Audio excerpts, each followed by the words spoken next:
اعوذ باللہ من الشیطان الرجیم بسم اللہ الرحمن الرحیم اللہم صلی علی سیدنا و مولانا محمد وعلی آل سیدنا و مولانا محمد وبارک وسلم وصلو علیہ۔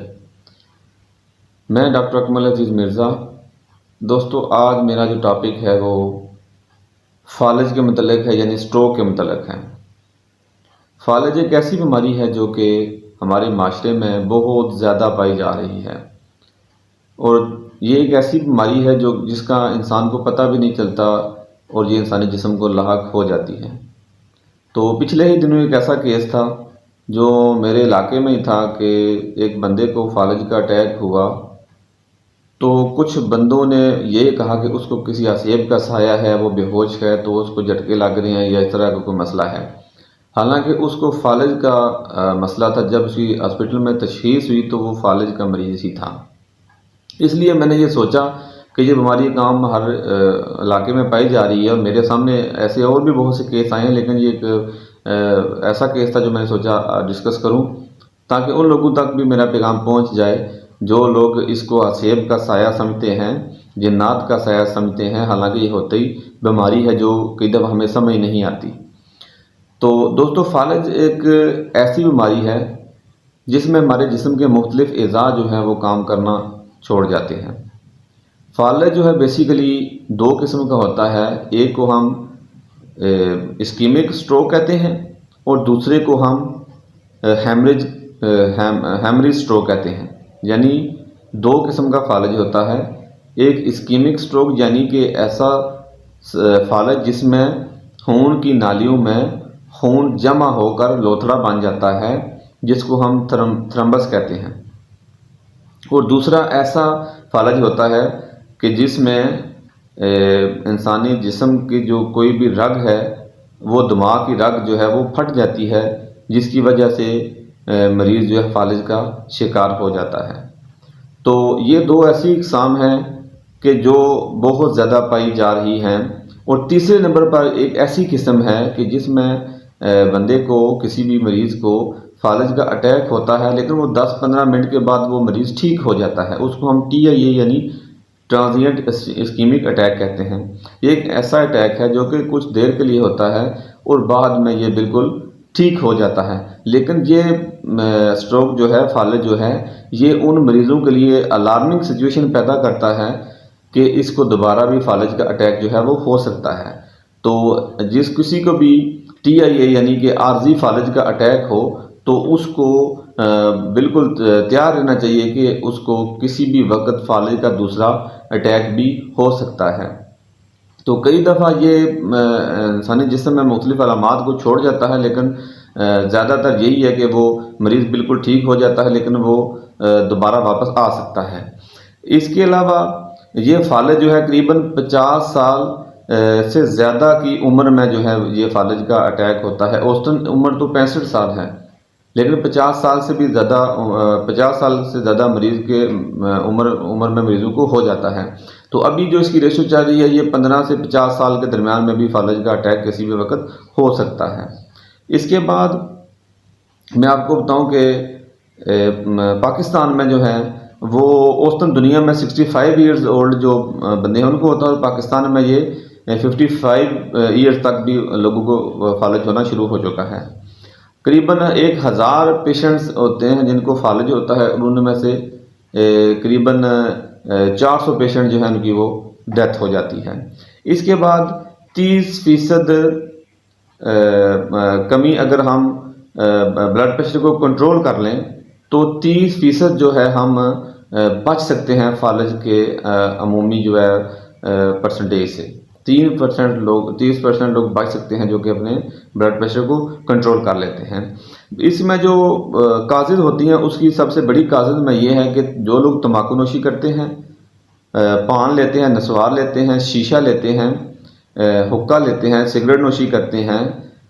ان میں جو ہے فالج کی زیادہ چانسز ہوتے ہیں کہ ان کو فالج ہو سکتا ہے۔ اس کے علاوہ شوگر بھی فالج کی سب سے بڑی وجہ ہے، اسی وجہ سے بھی فالج ہو سکتا ہے۔ اس کے بعد ہائپر لیپیڈیمیا یعنی کہ لپڈز کی زیادتی، کولیسٹرول کی زیادتی جو ہے، یہ بھی فالج کا سبب بنتی ہے۔ اس کے علاوہ اوبیسٹی یعنی کہ موٹاپا بھی ایک ایسی بیماری ہے جو کہ ہمارے فالج کو کاز کرتا ہے۔ اس کے علاوہ دل کی بیماریاں، ہارٹ ڈیزیز یعنی کہ انجائنا ہو گیا یا کوئی والو کا مسئلہ ہو گیا، اس کی وجہ سے بھی فالج کا اٹیک جو ہے وہ ہو سکتا ہے۔ آگے یہ ہے اس کی کازز۔ آگے میں آپ کو بتاؤں کہ اس کی علامات، فالج کی علامات ایسی ہوتی ہیں کہ اگر چہرے پر رونما ہو فالج تو چہرہ ایک طرف مڑ جاتا ہے۔ اس کے بعد ہاتھ اور پاؤں جو ہیں، اگر ہاتھ اور پاؤں والی کسی رگ کو وہ متاثر کرے تو اس کی ایک سائیڈ والے ہاتھ اور پاؤں متاثر ہو جاتے ہیں۔ تو اگر آپ اس کا ہاتھ اوپر اٹھا کے دیکھیں تو وہ نیچے گر جائے گا، اس میں طاقت بالکل بھی نہیں رہے گی، وہ سن نہیں سکتا، وہ دیکھ نہیں سکتا، وہ شخص چل نہیں سکے گا، اس کو چکر آ سکتے ہیں، اس کو دھندلا نظر آ سکتا ہے۔ اس کے علاوہ اس کی نظر جو بینائی ہے وہ ختم ہو سکتی ہے۔ اس کے علاوہ زبان میں لڑکھڑاہٹ بھی آ سکتی ہے۔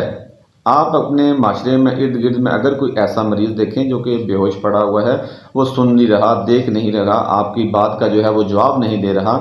تو آپ نے اس طرح سے کرنا ہے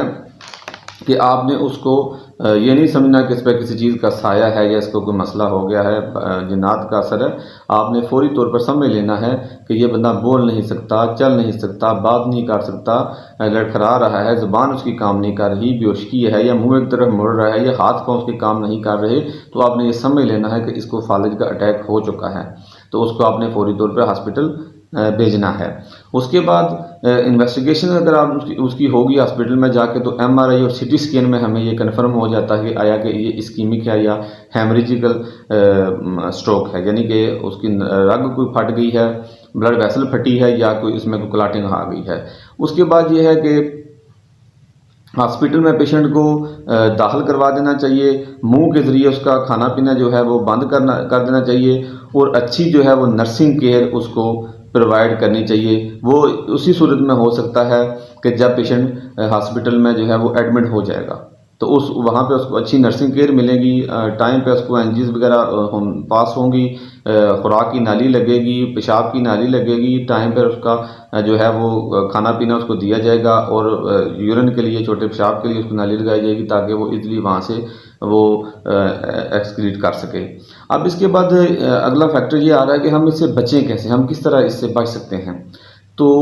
45 سال سے زیادہ عمر کے جو بھی لوگ ہیں ان کو چاہیے کہ وہ اپنا بلڈ پریشر چیک کروائیں، دوسرے چوتھے دن چیک کروائیں۔ اس کے علاوہ سال میں ایک دفعہ جو ہے شوگر، کولیسٹرول جو ہے کم از کم جو ہے وہ چیک کروانا چاہیے۔ اس کے بعد نمک کو کم استعمال کرنا چاہیے، ورزش جو ہے اس کو اپنا معمول بنانا چاہیے۔ اس کے بعد تمباکو نوشی، سگریٹ نوشی سے پرہیز کرنا چاہیے، تو اس سے آپ جو ہے وہ بچ سکیں گے۔ اور اگر آپ کو شوگر ہے تو اس کو بھی آپ کنٹرول میں رکھیں۔ اس کے علاوہ جو ہے اگر کوئی ایسا پیشنٹ جس کو فالج وغیرہ ہو جائے، یا سمجھیں اس کو فالج ہے، یا کوئی میڈیکل فیسیلیٹیٹر ہے، یا کوئی فرسٹ ایڈ دینے والا بندہ ہے، میڈیکل ہے، اگر کوئی پیشنٹ 4 گھنٹے کے اندر ہاسپٹل میں پہنچ جائے تو اس کا ایسا علاج ہاسپٹل میں موجود ہے کہ وہاں پر میڈیکیشنز کے ذریعے اس کو ٹھیک کیا جا سکتا ہے۔ تو آپ نے سب سے پہلے یہی کوشش کرنی ہے۔ میرے لیکچر کا مقصد یہی کہ عام بندے میں بھی اویئرنیس پیدا ہو کہ اگر ایسی کوئی سچویشن ہو تو آپ نے بجائے اسے کہ اس کے منہ میں پانی ڈالیں، اس کا منہ کھولیں۔ کئی لوگوں کے دانت جو ہیں وہ آپس میں بند ہو جاتے ہیں، سختی سے بند کر لیتے ہیں، کھولتے نہیں ہیں، تو آپ نے اس میں چمچوں کے ذریعے یا کسی بھی چیز، کوئی چیز کھلانی پلانی نہیں ہے، بلکہ آپ نے اس کو ہاسپٹل میں ریفر کر دینا ہے، اس کو ہاسپٹلائز کروا دینا ہے۔ تو یہ ساری باتیں اگر آپ کریں گے تو آپ فالج سے بچ سکیں گے۔ اس کے بعد یہ ہے کہ ہاسپٹل میں جا کے وہاں پہ جو ہے وہ لائف لانگ ڈرگز ہوتی ہیں جو کہ اس کی زندگی کو بچا سکتی ہیں، اور پیشنٹ جو ہے وہ دوبارہ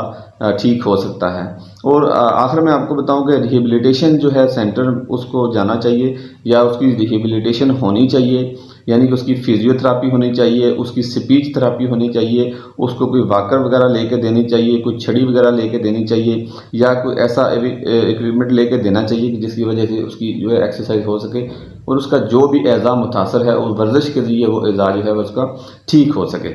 تو یہ ساری باتیں جو میں نے آپ کو بتائی ہیں، امید ہے کہ آپ کو بہت اچھی لگی ہوگی اور آپ کو سمجھ بھی آ گئی ہوگی۔ تو میرا مقصد یہ تھا، کیونکہ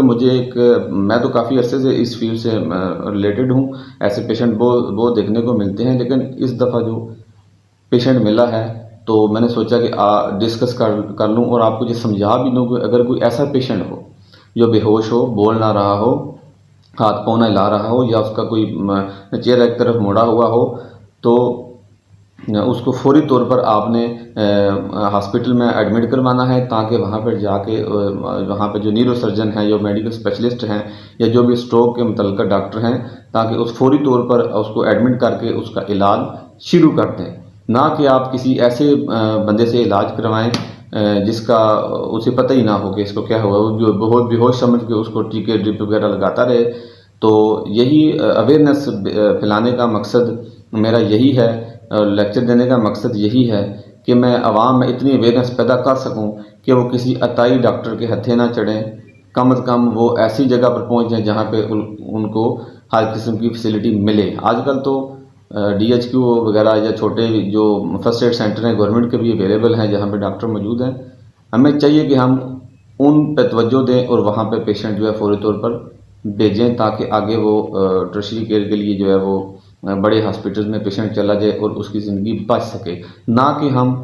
وہیں موقع پر اس کی ٹریٹمنٹ کرتے رہیں تاکہ وہ پیشنٹ ڈیتھ کے قریب چلا جائے۔ تو انشاءاللہ آپ کو یہ امید ہے میرا لیکچر پسند آیا ہوگا۔ اکمل عزیز مرزا ہیلتھ پروفیشنل کے نام سے میرا چینل ہے، کائنڈلی آپ اس کو سبسکرائب کر کے اور دوستوں میں بھی شیئر کر دیں، تاکہ کوئی بھی ایسا مریض جو فالج کے متعلق ہے وہ بھی معاشرے میں جو ہے وہ اپنی اچھی زندگی بسر کر سکے اور وہ زندہ رہ سکے۔ اور انشاءاللہ میں نیکسٹ لیکچر کے ساتھ آپ کے ساتھ دوبارہ حاضر ہوں گا۔ تو آپ کا بہت بہت شکریہ۔ اللہ حافظ۔